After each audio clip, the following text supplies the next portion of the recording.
Amen. Well, good morning, church. I'm glad to be here this morning. It's been a rough week. Lots of medicine going on. Sorry for drinking so much water before I got up here. I knew I'd run out. But I want to go right into it today. I've got a wonderful story. I think you're all going to be able to relate to this story this morning. And so the story is about a company. It's a company we all know, a company we've heard of, a company I promise every single person in this place has bought something from this company in your lifetime. Well, maybe not you children, but everyone else has bought from this company. And so the company is Kodak Film. Y'all remember them? Yeah, they were a big company, weren't they? They did all kinds of wonderful things. But you bought your film from Kodak, right? For years and years. They existed for just centuries, right? Of this film company. Sorry, decades. Jesus, centuries. This decades. Got it. All right. Decades that we bought Kodak Film. Well, I want to take y'all back, something y'all may not have known that happened to Kodak Film back in 1975. Just a few years back. 41 to be exact. But a few years back, y'all might remember the pastor that was here at the time.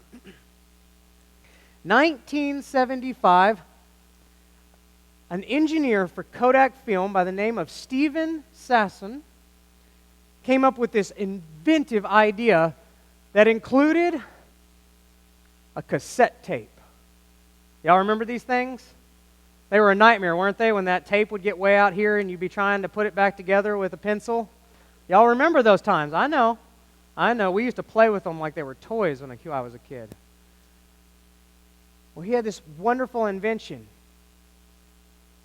He created the very first digital camera.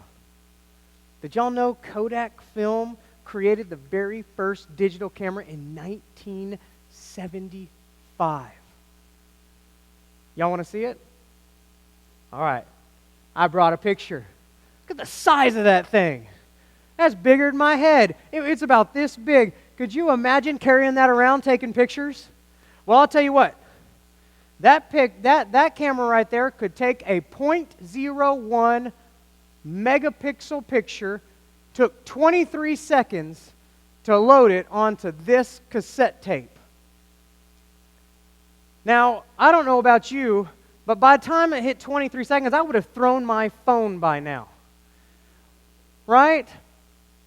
Now, but 23 seconds is not that bad for 1975, but they had the technology then to create the first digital camera. But what happened? We don't know Kodak Film for digital cameras, do we? Kodak Film. They were known for their film. So what happened? Well, they created the first digital camera, but Kodak believed in this motto of theirs, this mission statement, this vision statement of theirs that was capture the Kodak moment. Y'all remember that? Capture the Kodak moment. And they went back and looked at this, and when Stephen brought it to their attention, he had gotten the patent, the U.S. patent on this device, the first concept of the digital camera.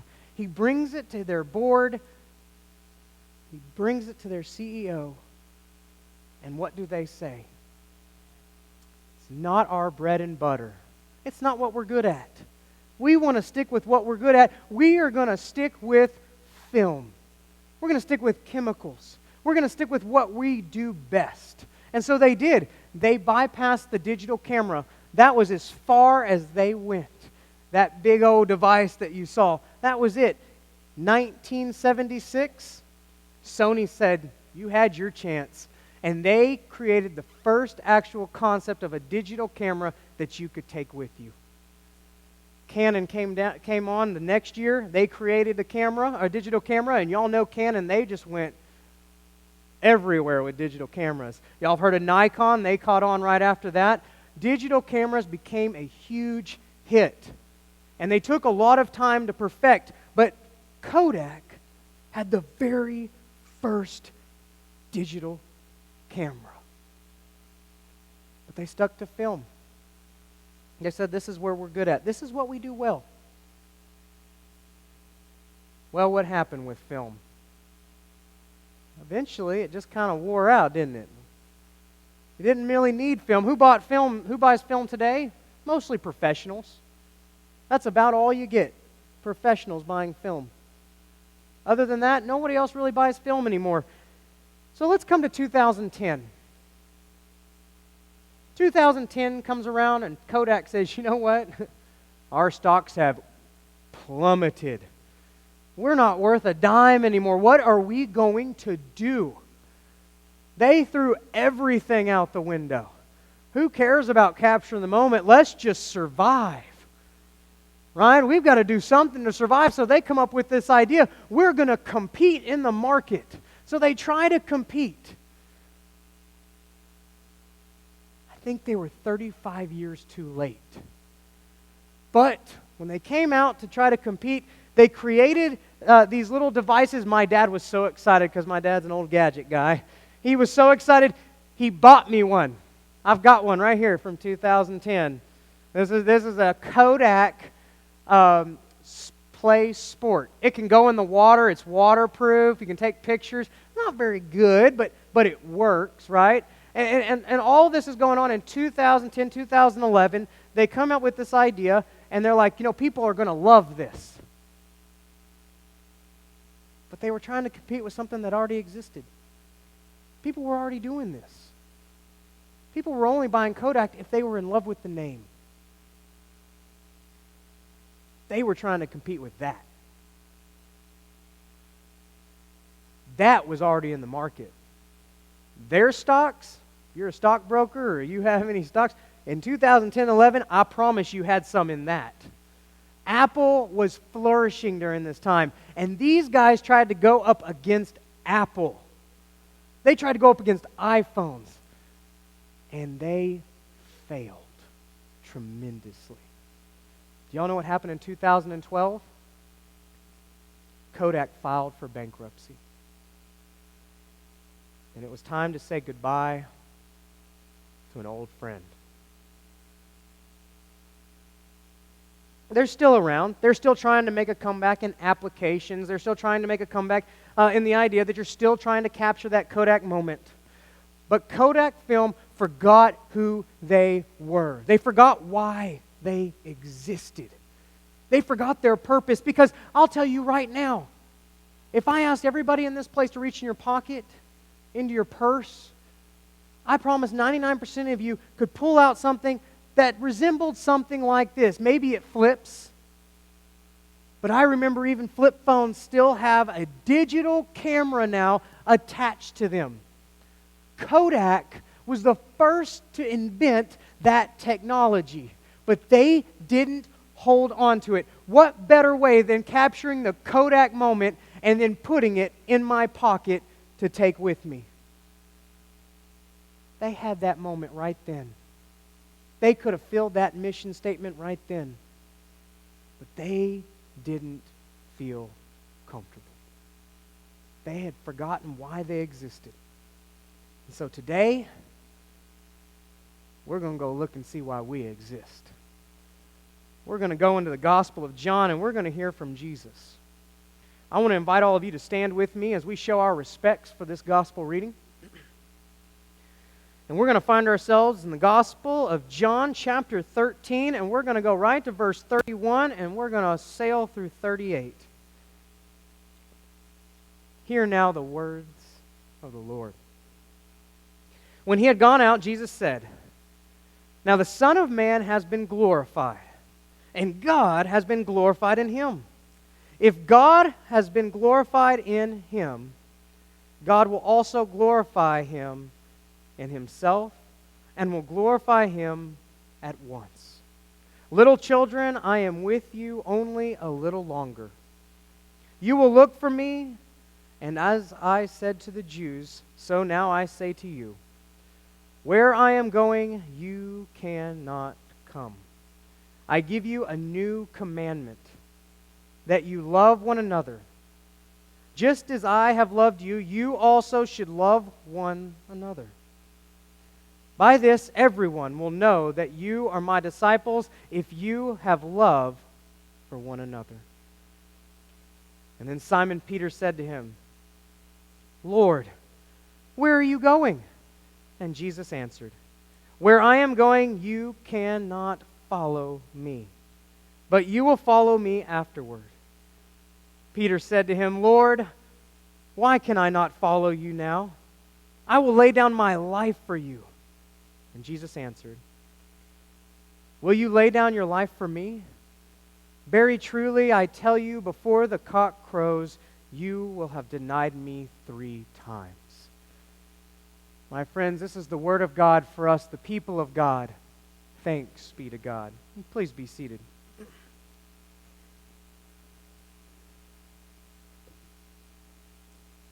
Peter was a go-getter.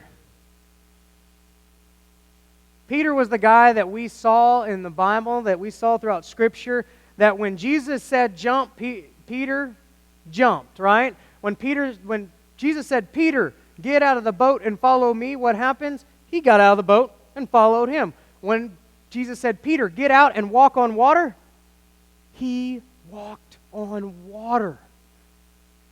There is no one else beside Jesus, right, that we know of that did this. But Peter had that faith. He just jumped out and did.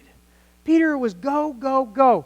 Everyone who knew Peter, everyone who had met Peter, everyone who experienced Peter saw that Peter was in love with this man called Jesus. They knew that he loved him. So it doesn't surprise us right here when Jesus is sitting here talking about this great love that we're supposed to have for one another, this new commandment that he gives to us above all others, to love each other. That first, before we understand all of this, Jesus is going to have to go before us and do something. And Peter says, "Lord, I'm coming. I can do it. I'm coming with you." And Jesus knows something that we all learn pretty much in the next couple of chapters. Peter wasn't quite ready. Peter knew that he was in love with Jesus. Peter knew that he loved following Jesus through thick and thin. He knew that Jesus could do amazing work. He knew that he was going to live the rest of his life trying to share the gospel of Christ with everyone he met. But Peter was missing out on something. Peter knew what he was doing. He knew how he was going to do it. But Peter didn't know why. And Jesus knew this.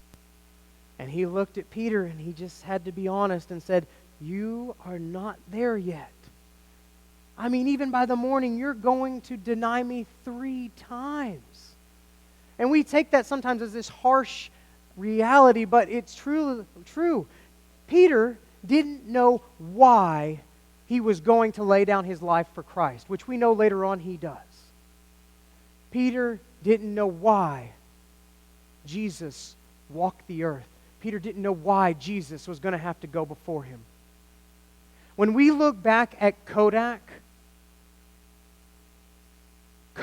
did not know why they existed. They had this cool catchphrase. They had this cool motto: "We are going to capture the moment, capture the Kodak moment." When I said that, I watched you. You mouthed those words. You knew that. You believed it more than they did. They did not believe in their very mission statement, in the very phrase, capturing of the moment. They struggled. We know later on, Peter, after Jesus goes on before him to die on the cross, when he was raised from the grave, Peter saw that why. And that why wasn't even truly realized in Peter's life until Acts chapter 10, when he realizes that he was called, as Jesus said, to love not just one another, not just the people we like, not just the people that are nice to us, but the people that we don't like, the people that are mean to us, The people that are different. When Peter realized that he was supposed to love the entire world, and we see that in Acts chapter 10, when Peter goes and he baptizes people who were not of the Jewish faith. Peter found his why. He crossed boundaries, he crossed lines that he had been taught never to cross. And he crossed them because he knew why Jesus came. He knew why Peter existed. Peter existed because Peter knew that he was to love this world just as Christ loves him.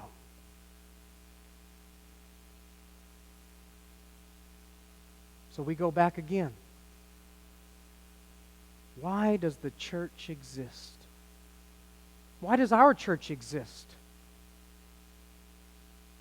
Are we fueled by what we do? Are we fueled by the way that we do things? Are we fueled by how we do things? We are supposed to be the church, and so we are supposed to do service. So we're supposed to be out in the community. We're supposed to do all of this. Is that why we truly exist? Or do we exist because we want certain things? I want this service. I want this way. I want this. Do we exist so that we can serve ourselves? Do we exist so that we can be in competition with the rest of this world who is now, and I'll tell you, has been for many years, and we are way behind, a consumer entertainment economy? The people in this world now want to be entertained. And many churches jumped on that. Some churches are coming in now trying to entertain. They're trying to be something they're not. Like Kodak, we struggled. We had some really good answers back in those days. We had some ways we probably could have held on. But you know what? It was easier to stay with what we knew, wasn't it? It was easiest just to say, you know, this is our bread and butter. We're going to offer programs. We're going to watch them drag their kids to church. Everything's going to be great. But I don't know about you. Anything I was ever drugged to, I never went back again. When I had the freedom, that adult freedom, that's the last place I wanted to go. Places I was drugged to. Places I didn't want to go.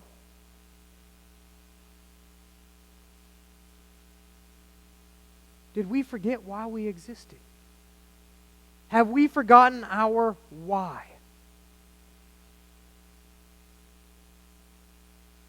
Now, I hope that our why, as I've been really struggling with this, and it's not just in this church. I mean, I have been struggling with this since I became a pastor. Since I became a pastor, I've been struggling with the idea of why we still exist. Why do we still come to this place? I'll tell you right now, there are a lot more entertaining things to do on a Sunday morning right now. There are.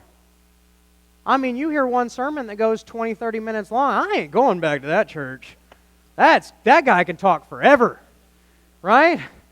Yeah, I know. I heard last week was long. Anyway, so there's a lot of other entertaining things, isn't there? We could be watching a football game. We could be going to Walmart. Not as big of a line on Sunday mornings. You know, movie start 10 or 11 o'clock over at the movie theater. By the time we get out, we can have a quick lunch, and then we see everybody. Yeah, we were at church. I used to tell people I went to church all the time in college. Y'all heard of this Bedside Baptist Church? It was in my bed. Yeah, I was really good at going to that one. We are competing with entertainment that we truly can't compete with. There is no way for us to offer an entertainment and a relationship with God that is feasible, but also that honors God. You're either trying to just build your numbers and entertain, or you're trying to make true disciples of Jesus Christ. It's one or the other. And so when I started to look at this why, and I started to struggle with this why, and as I've driven Andrew and Kathy and Deanne and Virgil and Dodie just absolutely insane with this idea of why we exist, why you keep coming every Sunday,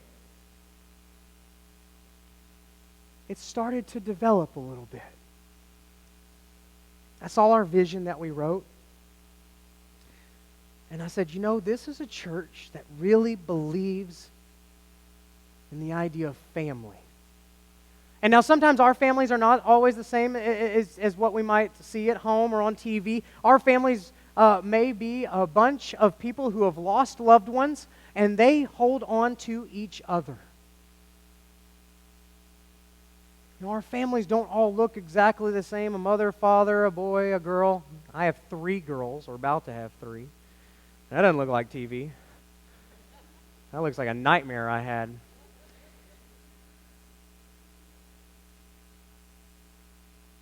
But we believe in family, don't we? We do. We believe strongly in family. And so I started to look at that and I said, this is a church that believes in helping and being there and growing with one another. But the why is as ingrained as it is in that family value. I said, this is a church where the people are willing to show up each and every day to see what good works, what amazing works God can do through them. What can God do through me? Now, I know there might be other reasons that we show up. I hope it's not that our why is that we show up because, the pastor promised a 10-minute sermon this week. I hope that our why isn't that we showed up because of the country club atmosphere, that we have the people that we like and we're going to take care of them and that our members come first. I hope that it's not the why, that we're going to come to this place and be entertained and we're going to be happy and everybody's going to do what I want to do. But that our why is that we come to this place because we believe that Jesus Christ came and lived and died. And like the disciples, we believe that God can do an amazing thing in me. That is why we keep coming back every week. That is why you serve in this community. That is why you are so active in the mission field in Athens. That is why you teach our Sunday school classes. That is why you sit in on those awesome meetings talking about finances and how are we going to fix the parsonage. He doesn't even use that building. Because you believe that God can do amazing works in you. Did you know what happened to Kodak? Kodak stuck with this idea of their bread and butter. But I never realized what their bread and butter really was. See, I was a little confused. I read lots and lots of articles on this, trying to figure this out before I came to you this morning. And the Wall Street Journal had this article talking about their advertisement. And I've heard, and I even heard in Sunday school class this morning over in the builder's class, this idea of advertisement. Well, what Kodak did is they stuck with their bread and butter, and their bread and butter was advertising to housewives. Now you're probably looking at me, huh? What do you mean advertising to housewives? Well, think about it. It was the housewife's responsibility to keep those neat little scrapbooks that we held on to, right? The ones that we go through and see embarrassing pictures of. The ones with that sticky, tacky tape, that sticks to it and it holds down, then you can't get your picture back out, and it starts to turn a little orange tint, You remember these books? Do you see them anymore? They might be in your homes. But that was the housewife's responsibility. You remember that, don't you? Mom, grandma running around with the camera taking pictures. That might have been you. Running around taking pictures, putting your film back in. Y'all remember that noise when you get to the end? Zzz. Y'all remember that?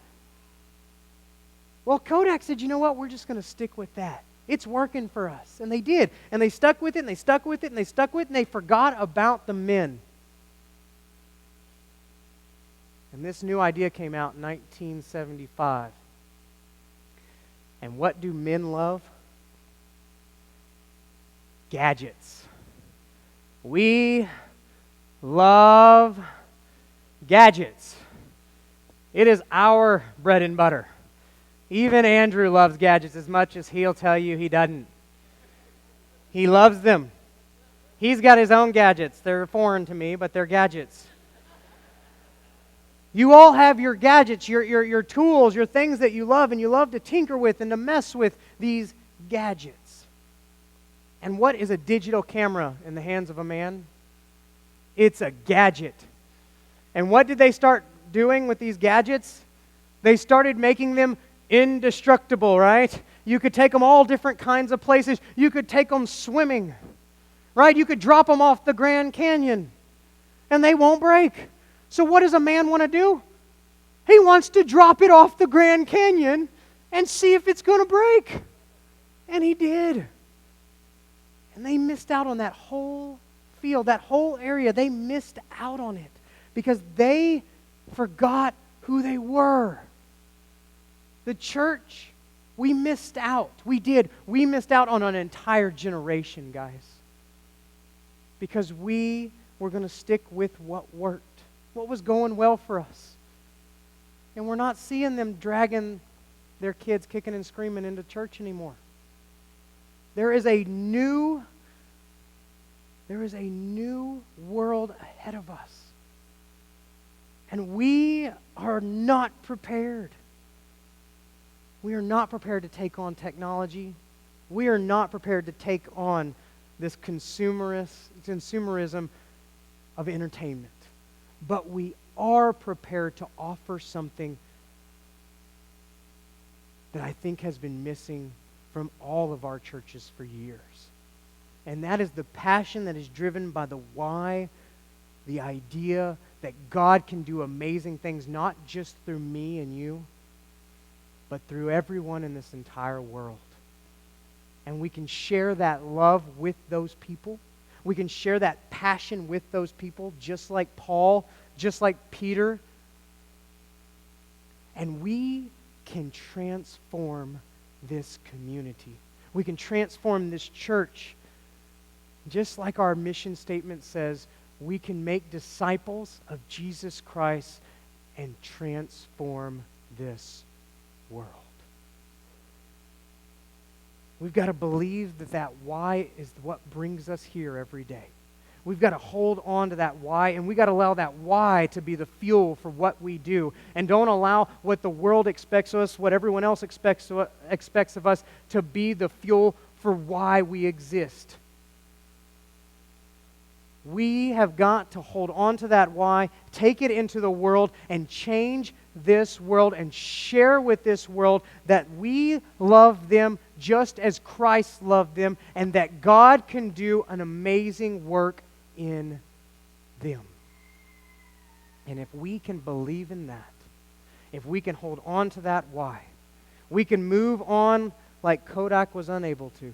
We can move forward into this world, and we are not going to try to be like everyone else, but instead we are just going to try to be what Christ has called us to be.